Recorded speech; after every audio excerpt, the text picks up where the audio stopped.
Donc je continue avec cette déesse. Comme vous l'aurez compris, c'est une créature érotique.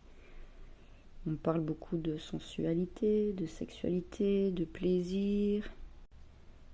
Elle a cette capacité pour moi de créer des relations épanouissantes parce que on voit bien il y a deux hommes et d'un côté c'est plus la guerre, de l'autre côté c'est plus la fertilité. On a la fleur de lotus d'un côté, on a le serpent de l'autre. Donc je pense qu'en fait vous avez peut-être des symptômes physiques ou mentaux qu'il faudrait rectifier en fait. Par exemple des douleurs dans le bas du dos, une faiblesse, peut-être des problèmes d'articulation. Et au niveau plus mental, une solitude ou de l'anxiété, ou voire même des problèmes d'intimité, puisqu'on parle de désir sacré. Elle vous dit en fait de prendre plus de plaisir. Alors ensuite nous allons voir de quel soutien avez-vous besoin. C'est la quatrième carte.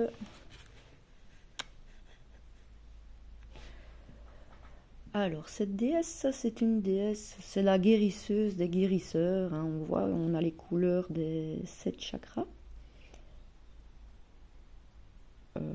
On est synchrone en fait avec toutes les énergies. Donc en fait, elle vous demande d'équilibrer votre énergie globale de votre corps et l'énergie en fait de chaque chakra en fait. Mais peut-être que, enfin, tous les chakras ne sont peut-être pas, voilà, non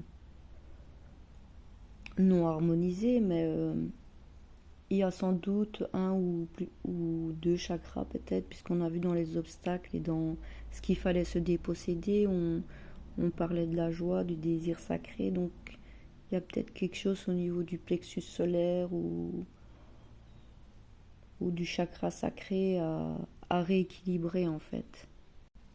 Alors pour conclure, nous allons voir quelles sont les prochaines étapes avec la dernière carte.